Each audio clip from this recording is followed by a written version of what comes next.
बहुत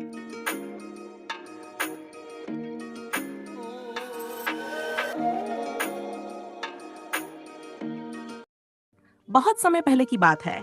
एक छोटे से गांव में एक साधारण किसान रामलाल अपनी पत्नी सीता और दो बच्चों के साथ रहता था। रामलाल बहुत मेहनती था और अपने खेतों में पूरे दिन काम करता था, लेकिन वह हमेशा ईमानदारी और नेक नियत से अपने जीवन को जीता था। उसकी ये मान्यता थी कि जैसा बोओगे वैसा ही काटोगे, यानी कर्मों का फल व्यक्ति को अवश्य मिलता है। रामलाल का एक पड़ोसी था, रघु, जो बहुत चालाक और स्वार्थी था। वह हमेशा दूसरों को धोखा देकर अपना काम निकालने की सोचता था। उसने कई बार रामलाल के साथ धोखा करने की कोशिश की थी, लेकिन रामलाल ने कभी भी बुरा नहीं माना और हमेशा ईमानदारी से अपने काम में लगा रहा। संघर्ष का आरंभ एक बार की बात है। बारिश का मौसम आया और सभी किसानों ने अपने खेतों में बीज बोने शुरू कर दिए। रामलाल ने भी अपने खेतों में मेहनत से बीज बोए। उसने पूरी निष्ठा के साथ अपनी फसल की देखभाल की।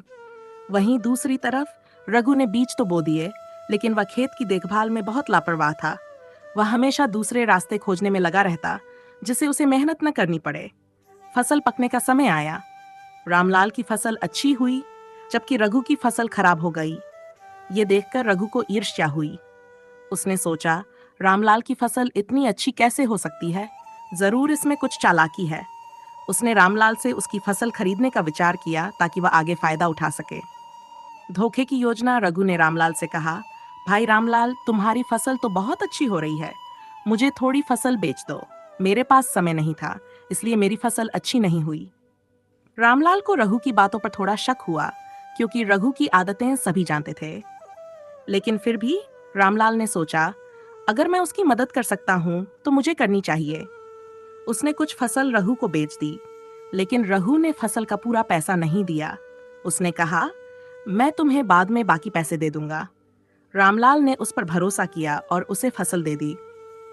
कर्मों का खेल रघु ने रामलाल को धोखा देने की सोची थी, लेकिन वह ये नहीं जानता था कि कर्मों का फल व्यक्ति को अवश्य मिलता है।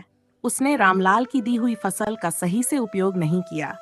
वह फसल को अच्छे से नहीं संभाल सका और ज्यादातर फसल खराब हो गई। इधर रामलाल ने अपनी मेहनत से जो बची हुई फसल थी, उसे बाजार में अच्छे दामों पर बेच दिया और उसे काफी लाभ हुआ। रघु का धोखा उसे ही महंगा पड़ गया। उसकी फसल खराब हो गई और वह कर्ज में डूब गया। वहीं रामलाल ने ईमानदारी और मेहनत से जो फल पाया, उससे उसका जीवन और बेहतर हो गया। सीख समय बीता गया और रघु धीरे धीरे समझने लगा कि उसकी गलतियों का कारण उसका स्वार्थ और धोखे से भरा स्वभाव था। उसने देखा कि रामलाल हमेशा ईमानदारी से काम करता था और उसका जीवन सुखी था। एक दिन रघु ने अपनी गलतियों को स्वीकार किया और रामलाल से माफी मांगी। रामलाल ने उसे माफ कर दिया और कहा, देखो रघु, कर्मों का फल हमें हमेशा मिलता है। अगर हम अच्छा करेंगे तो हमें अच्छा ही मिलेगा, और अगर बुरा करेंगे तो उसका परिणाम भी बुरा ही होगा। रघु ने उस दिन से अपने जीवन को बदलने की ठानी। उसने ईमानदारी से काम करना शुरू किया और धीरे धीरे उसका जीवन भी बेहतर होने लगा।